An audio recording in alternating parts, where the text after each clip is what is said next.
Uma outra consequência da justiça de Deus é uma outra característica da justiça, que também pode ser denominado um outro atributo.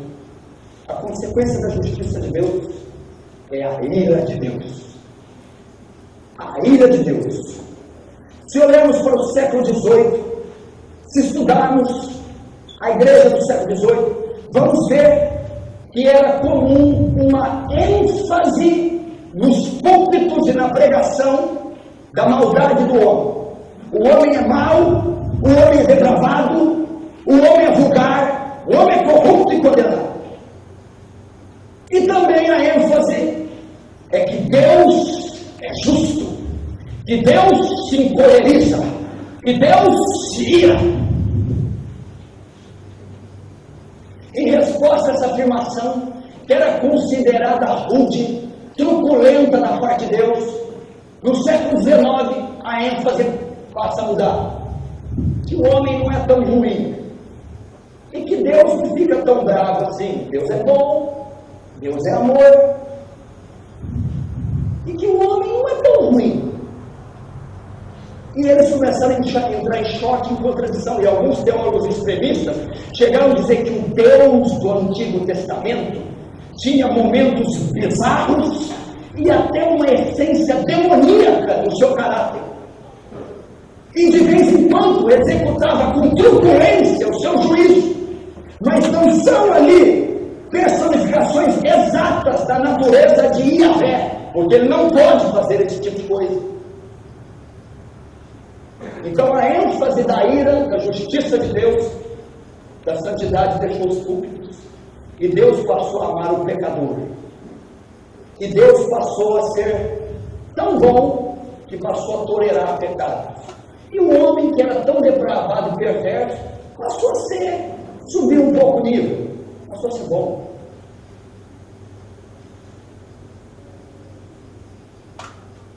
Não é isso que a Bíblia afirma. A Bíblia diz que Deus se ira. A Bíblia fala da violenta, da santa, justa ira. Deus é um Deus irado. Deus se ira. Deus é um Deus que ira. O que significa essa qualidade do caráter de Deus? A ira vem da palavra hebraica bufar pelas narinas. Deus se encoleriza tanto, é um Deus tão irado que ele bufa pelas narinas. É como um touro, dependendo da raça. Se você passa para ele bufar as narinas, sai correndo, porque ele vai atacar você. Você quer ver a prova disso? Salmo 7,11 diz assim: que Deus é um Deus que se ira todos os dias. Deus está irado todos os dias.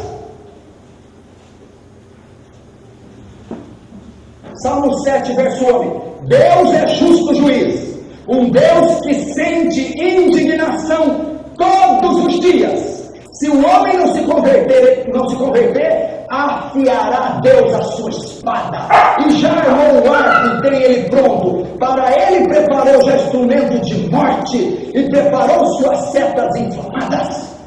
Tem uma tradução que Deus é um Deus que se ira todos os dias. O que é a ira de Deus? O julgamento de Deus vem em forma de ira. Deus é um Deus justo, não é? Um Deus que a sua justiça demanda que ele venha punir, que é injusto. Essa punição vem em forma de ira, cólera, revolta. Notem, presta atenção. Você não tem dificuldade de aceitar a ira de Deus, porque você pensa que é a mesma ira que você tem. Quando você pensa em ira, você pensa em alguém vermelho, com raiva. Aqui não está falando de uma emoção, de um sentimento.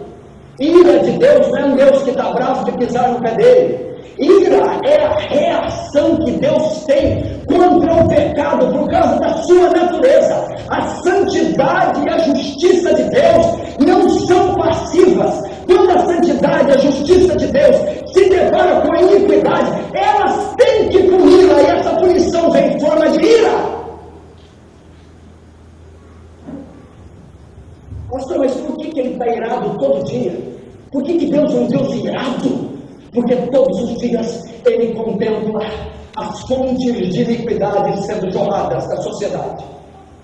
E essas iniquidades e pecados são uma afronta à santidade dele e à justiça. E ele responde com ira. Veja o Salmo 5, verso 5.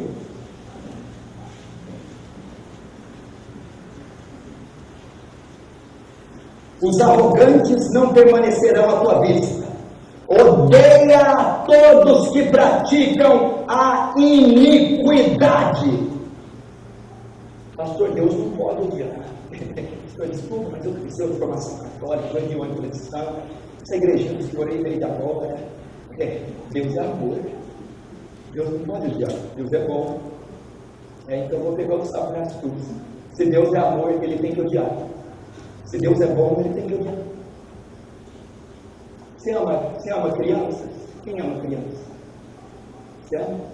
Então você odeia a pedofilia, odeia? Você senta e vê sua filha sendo violentada e você ri. Que gracinha. Você vê ela sendo violentada, o que você vai acontecer? O que você faz, Daninho, que você vê sua vida? Você dá uns 10 reais, camarada? Você pega um machado e você se ira! Agora, se um pecador desse se ira, por que um Deus santo que vê pecado o dia inteiro na terra não pode ficar indignado? Quem ama o que é bom, odeia o que é mau. Quem ama o que é justo, odeia o que é justo. Então Deus pode se irar. Você está assistindo o noticiário, você vê lá. Estuprador pega 15 criancinhas, estupra e degola. Legal. Você está do lado dele, você dá um tapa, seu doente. Como você consegue ver isso e não ficar revoltado? Olha esse canalha! Agora Deus tem que olhar essas babaquices, esse inferno, e tem que ficar tranquilo. Deus é um Deus que está bufando pelas narinas. É um Deus que manifesta ódio, ira, cólera. É um ódio santo, uma ira santa e justa, mas não é um sentimento. Deus não fica nervoso igual o homem. É a manifestação, é a resposta da sua justiça. A justiça de Deus vem em forma de ira, de cólera. Romanos 1,18. A ira de Deus se revela contra toda a impiedade. Por que a ira de Deus se revela? Meu irmão, você não vai entender a ira se você não entender os atributos. Como é que um Deus santo, como é que um Deus justo vai contemplar o pecado, a iniquidade, a maldade, vai ficar passivo? A ira de Deus é a impassividade de Deus contra o pecado por causa dos seus atributos, santidade e justiça. Deus tem que se irar.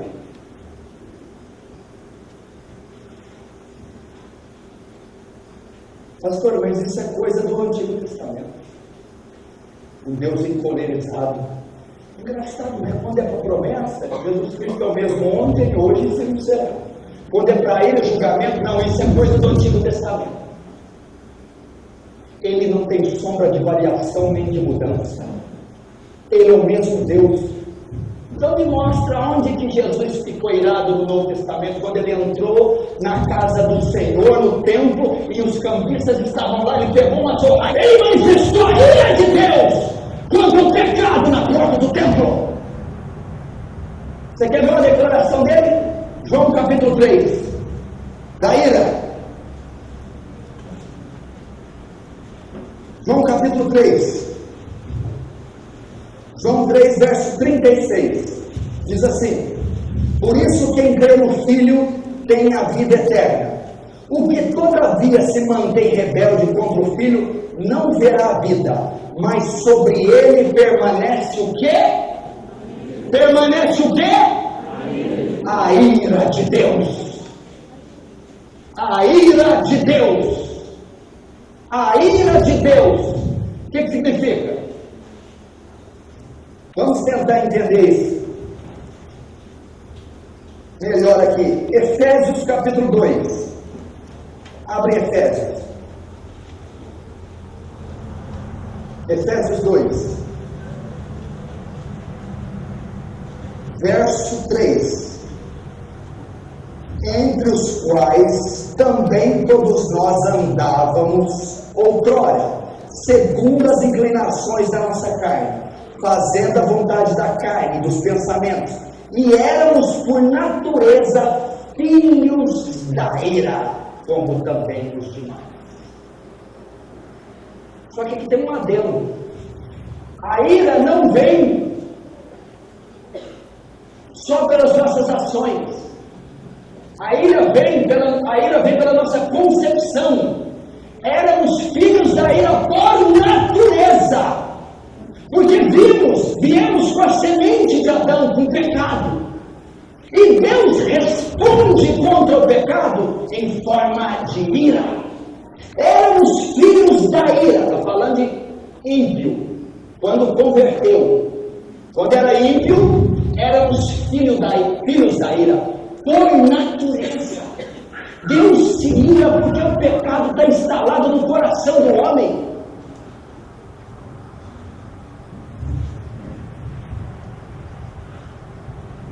Lembra de usar?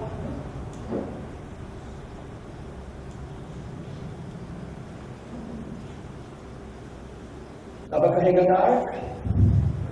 Os bois tropeçam. A arca de Deus era o símbolo da presença. Era santa, ela não podia ser tocada. Você tem que carregar ela com 2 paus, 2 hastes. Quem tocar na arca morreria. Não pode, é santa. Está trazendo ela uma carroça. Os bois tropeçam, a arca vai cair. O guia da carroça, então você corre para pegar. Quando ele toca na arca, Deus fulmina, ele mata. Por que Deus matou? Uma atitude impensada. O coitado de Uzá foi proteger a arca. Uzá era da tribo, da família dos coatitas, uma família sacerdotal, que os filhos aprendem o serviço sacerdotal desde pequeno. Então Uzá sabia toda a prescrição. Não pode tocar na arca, a arca é santa, a arca é o trono de Deus, você não pode tocar. E quando a arca vai cair, Deus Uzá quebra todos os princípios, transgride toda a lei e toca na arca santa. A justiça de Deus demanda que ele se manifeste contra Uzá em ira e mate a Uzá. Deus manifestou justiça sobre Uzá em forma de ira, matando. Por quê? Por causa dos 2 atributos. Santidade demanda a pureza da arca. Com a mão impura não pode tocar. Justiça demanda o princípio que ele quebrou. A arca não pode ser tocada. Ele quebra a justiça e a santidade. A resposta de Deus vem com ira. E ele mata Uzá.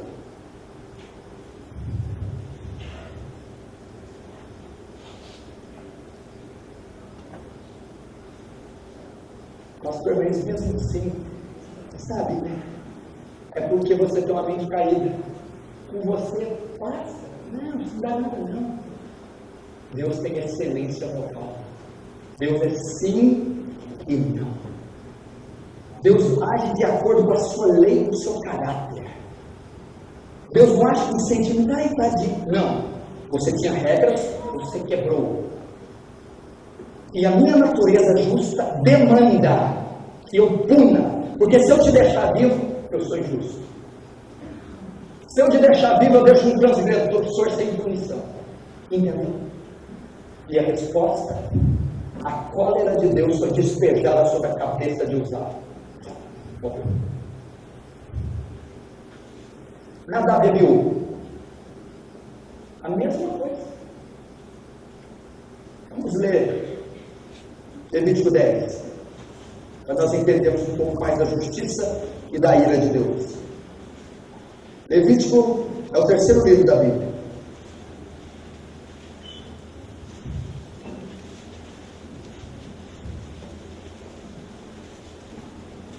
Levítico 10, Gênesis, Levítico, capítulo 10, verso 1. Nadab e Abiú, filho de Arão, tomaram cada um seu incensário e puseram neles fogo. E sobre este incenso, e trouxeram fogo estranho perante a face do Senhor, porque eles não lhes ordenaram. Então saiu fogo diante do Senhor, os consumiu, e morreram perante o Senhor. E falou Moisés a Arão: isto é o que o Senhor disse: mostrarei a santidade naqueles que cheguem a mim, e serei glorificado diante de todo o povo. Porém Arão se calou. Eles subiram no altar para oferecer incenso, só que eles colocaram um matinho estranho lá. Tinha uma receita que Deus passou na Bíblia para a erva do incenso ser correta. 2 pirralhos colocaram qualquer um e subiram lá para queimar. Quando ele sobe e começa a queimar, Deus mata. Por que Deus matou? Porque no capítulo 8 Deus passa toda uma prescrição para os sacerdotes, como que tem que subir, como que tem que queimar, e ensina tudo para os filhos. Eles vão e arrebentam com tudo e queimam. Deus vai e mata. Você pode pensar uma atitude muito pesada. Os meninos foram lá, erraram, mas por que Deus matou? Por causa do verso 10. Por causa do verso 3. Isto é o que o Senhor falou: mostrarei a minha santidade naqueles que se cheguem a mim, e serei glorificado diante de todo o povo.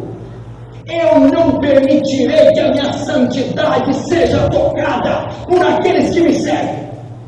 Eu tenho que ser honrado diante do meu povo pelos meus sacerdotes. Então, por eles ter cometido esse ato de impureza, Deus responde com ira, porque a natureza santa de Deus não podia tolerar aquela sujeira, e a justiça de Deus não podia tolerar eles ter quebrado toda a regra que ele tinha ensinado para Arão e seus filhos. E a resposta para Deus contra a impureza deles e a injustiça deles foi a sua justiça, que veio em forma de cólera. Deus matou.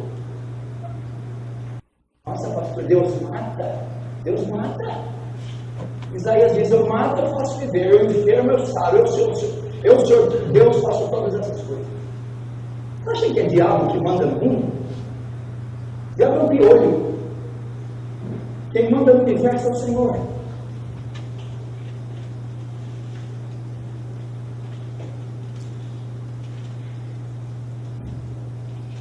Mateus 3,7, João Batista diz assim: quem vos ensinou a fugir da ira vindoura? Olha esse texto de Apocalipse 6,17. Escuta. Porque vindo o grande dia da sua ira, quem poderá subsistir? A Bíblia diz que vai chegar o dia do Senhor, é o último dia. E a Bíblia diz que esse dia é o dia da ira. A ira do Senhor está vindo sobre a terra. A cólera do Senhor. Deus está bufando, porque a iniquidade do planeta Terra está subindo ao céu como aroma podre nas narinas. Você está aqui sentado confortávelzinho, você não tem ideia das orgias que está acontecendo agora. Você não tem ideia dos crimes hediondos, e está subindo aos narizes, e Deus está furioso. E ele vai despejar a cólera dele nessa terra. De onde você tirou isso, pastor? Ué, com 66 livros da Bíblia. Está recheado disso.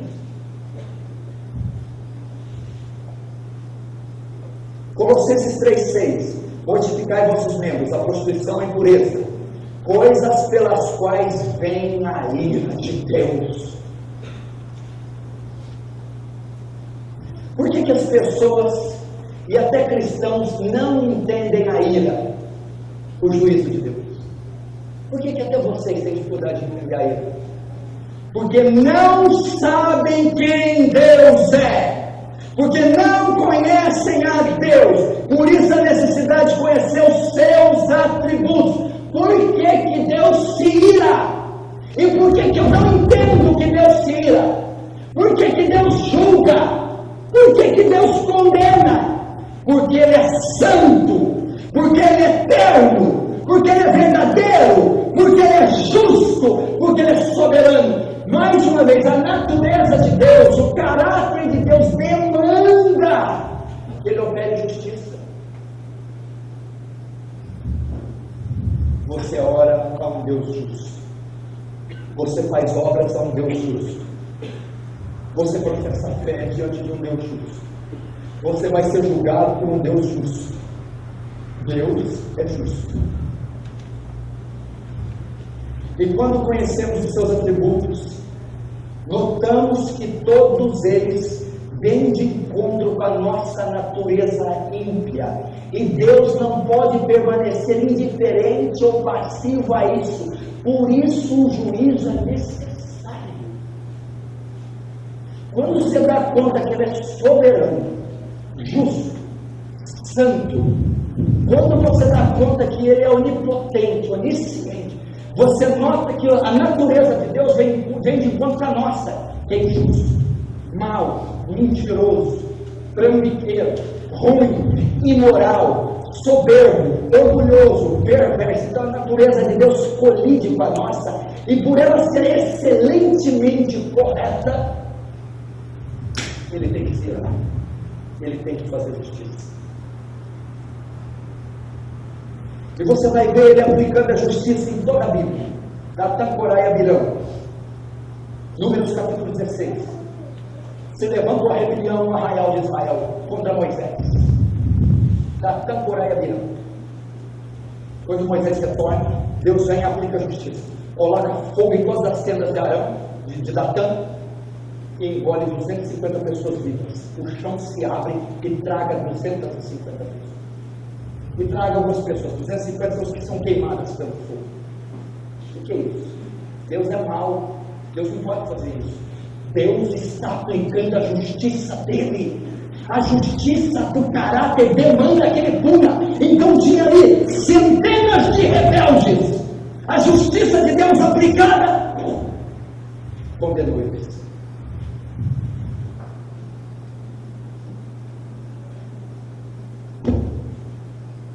Os 180 mil exércitos, 180 mil soldados do exército da Síria, Deus manda um anjo e mata os 180 mil. Por quê? Inimigos de Israel, inimigos de Deus. A justiça de Deus tem de punir aquela transgressão. Sodoma e Gomorra. Lembra dessa história de Sodoma e Gomorra? Duas cidades. Os moradores da Sodoma e Gomorra cometiam sodomia, homossexualismo. Era homem com uma mulher, pai com filho, mãe, tia. A Bíblia diz que o pecado de Sodoma subiu aos céus como podridão. Duas cidades inteiras cometendo orgia. Mãe com filho, com pai, com homem com mulher. A Bíblia diz que Deus revelou para Abraão: eu vou destruir Sodoma e Gomorra. Abraão ora e Ló é tirado de lá. Quando Ló é tirado, chove fogo e enxofre do céu e trucida, pulveriza, fulmina Sodoma e Gomorra. Por que fulminou? Como é que um Deus santo, justo, vai tolerar dois povos cometendo orgia e vai ficar sentado olhando? A justiça demanda que ele condene. Ele condenou. Por que ele condenou? Porque ele é justo.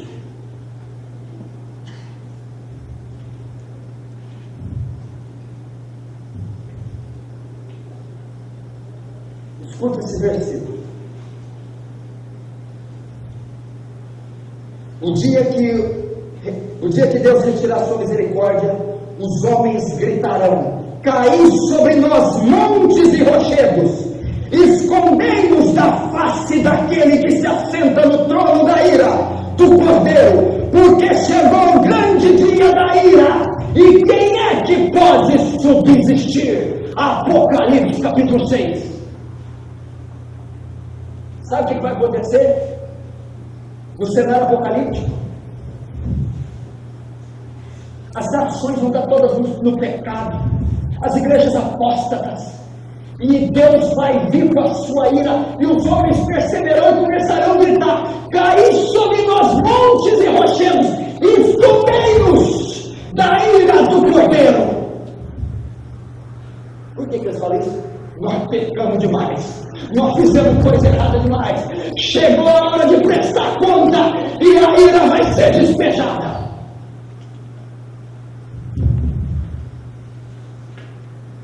Romanos 5,9.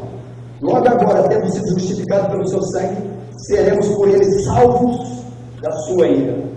Você notou o texto? Seremos por ele salvos da sua ira. Do mesmo que eu sou salvo daquele que ia jogar sobre minha ira. Aquele que ia lançar sobre minha ira pelo sangue, eu sou salvo dele próprio. O mesmo que salva é o que condena.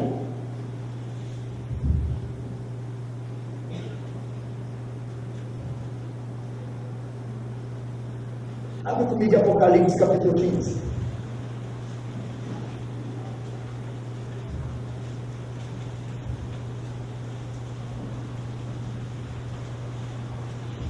Nós estamos falando da justiça de Deus e da ira de Deus.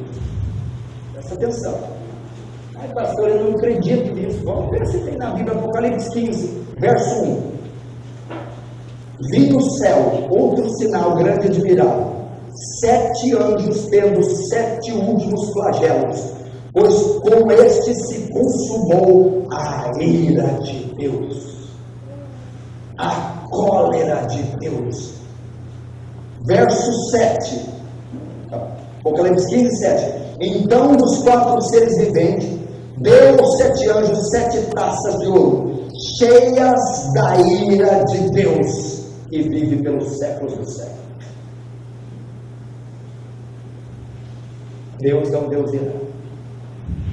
A ira de Deus é a revolta de Deus contra o pecado. A ira de Deus é a resposta da justiça de Deus contra o pecado. O que é o inferno? Você já parou para pensar o que é o inferno? O inferno é ruim porque o diabo vai estar lá. Quem falou? Eu lembro. Sabe que o inferno é terrível? Porque é Deus que vai falar. Sabe o que é o inferno? O inferno é a última e a absoluta manifestação da ira de Deus contra o pecador. O inferno é a consumação da cólera de Deus, da justiça de Deus sendo aplicada contra o pecado. Vamos ver se Deus está lá no inferno. Apocalipse 14. Abre lá. Vamos saber se ele está lá no inferno. Vamos ver se é o diabo que manda no inferno. Apocalipse 14, verso 9. Segui-se a este outro anjo, o terceiro, dizendo em grande voz: se alguém adora a besta e a sua imagem, e recebe a sua marca na fronte ou sobre a mão, também esse beberá do vinho da ira de Deus, preparado sem mistura, do cálice da sua ira, e será atormentado com fogo e enxofre. Agora aqui, olha lá, como que ele vai ser atormentado? De que jeito? Diante dos santos anjos e na presença do Cordeiro. Eles vão estar no inferno, recebendo no inferno a justiça de Deus em forma de ira. Você acabou de ler.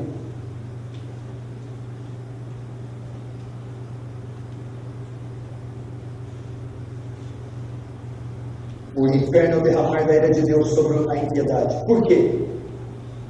O inferno, por causa da justiça de Deus. O inferno é a manifestação da justiça.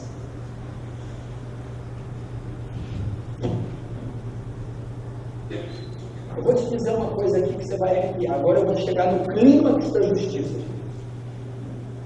A justiça de Deus é algo tão tremendo que quando Jesus foi morrer na cruz,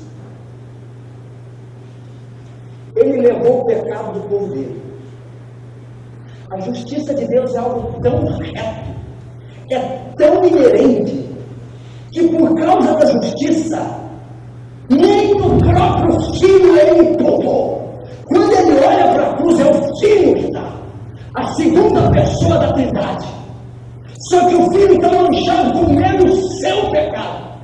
E a justiça de Deus é tão reta, que mesmo sendo um filho, por causa do pecado, ela demanda ser cumprida. E ele esmaga o filho por causa da justiça. Ele mata Jesus. Ele condena Jesus. Ele torcida. Como? Derramando sobre a cabeça de Jesus a ira. Como você sabe que foi a ira? No Getsemane. Um dia antes de ser crucificado, implorando soa sangue. Senhor, passa de mim esse cálice, mas faz a tua vontade. Todo mundo. O que é esse cálice? O que tem nesse cálice? O cálice é seu dia seguinte. Passa de mim a cruz, né? Ele ia morrer. Mas o que tinha dentro do cálice? Passa de mim esse cálice. A justiça de Deus ordena que Deus condene o que é injusto. Naquela cruz, Deus se fez injusto. A forma da justiça vem como ira. Aquele cálice que Jesus diz, passa de mim, esse cálice, era o cálice da ira de Deus. E naquela cruz, ele bebeu até a última gota desse cálice. E naquela cruz, Deus despeja, fulmina o seu próprio filho por causa da sua justiça.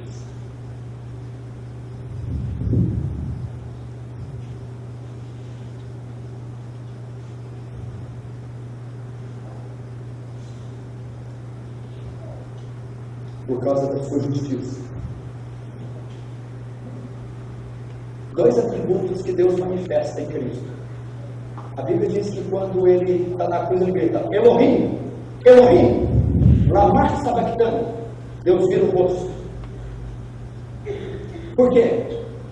Porque a Bíblia diz, aquele que não conheceu o pecado, por nós se fez pecado, para que nós, através dele, fôssemos feitos da justiça de Deus.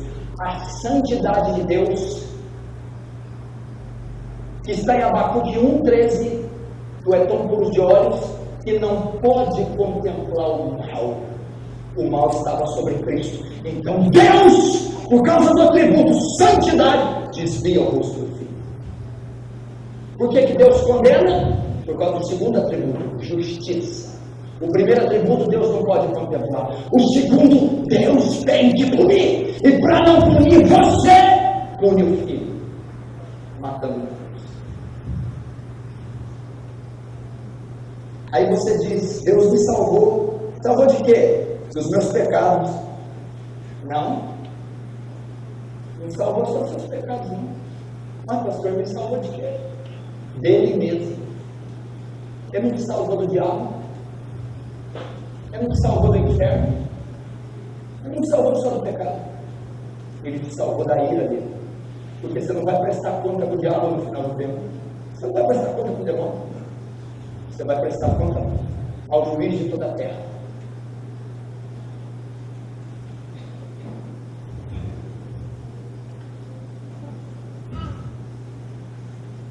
Olha esse versículo. Não tem mais quem mata o corpo. É, Senhor Jesus. Quem que mata o corpo? O diabo? Não. Quem que eu tenho que ter medo? Tem mais aquele que faz a alma perecer no inferno. Né? E quem que manda as almas do inferno? O justo Deus. É esse que temos que ter. A justiça demanda que ele venha punir o pecador. Você quer ser sincero? Levanta a mão aí quem não conhecia esse Deus que eu acabei de pregar. Pode levantar, que vergonha. Levanta bem alto, eu quero ver seu CC. Não usei o álcool, eu não vou pregar, não. Nem o Evangelho segundo Kardec. Aqui, ó. Você chacoalhar aqui, sai gota de cólera, de justiça. Santidade destila aqui nesse livro. Esse é o único Deus verdadeiro. E qual a única maneira de eu escapar da cólera e da ira? Essa palavra que eu vou te citar. Pastor, qual é a maneira? Porque o senhor me aterrorizou agora. A justiça demanda que ele julgue. Eu sou pecador. Eu estou perdido. A resposta, a consequência da justiça é a ira. Eu não sofrer. Só tem uma palavra que pode te proteger, que pode apaziguar a ira, que pode bloquear, aplacar a ira, que pode impedir o julgamento. Essa palavra chama propiciação. Propiciação. O que significa? Para a ira não cair sobre a sua cabeça, para Deus não condenar você desde que nasceu. Você tem que crer em Cristo. Quando você crê, Ele é a propiciação do seu pecado. O que significa? Ele substitui você. Ele é o sacrifício substitutivo. E a ira e a justiça que era para cair em você, cai sobre Cristo. Ele propicia. E você é reconciliado com Deus. A ira é apaziguada. Você é considerado justo. Não é condenado. Não é julgado. E não é punido com a ira de Deus. Por causa da propiciação. Do sacrifício que foi feito no seu lugar. Que apaziguou, aplacou, suportou a ira de Deus. E como que eu recebo esse sacrifício? Deixa eu ser enviado para essa cadeira aí do meio e pedir perdão até pelo que você não fez. Arrependimento e fé. Arrependimento e fé. Você continuar sendo mesmo, mentindo, roubando, fornicando, julgando, sendo mal. O que te espera é a ira do Deus Todo-Poderoso. É a justiça dele aplicada. Mas Deus é bom, Deus é amor. Exatamente. Um Deus bom, amoroso, não pode tolerar o mal e tem que punir o mal. Vamos lá. Fecha os olhos.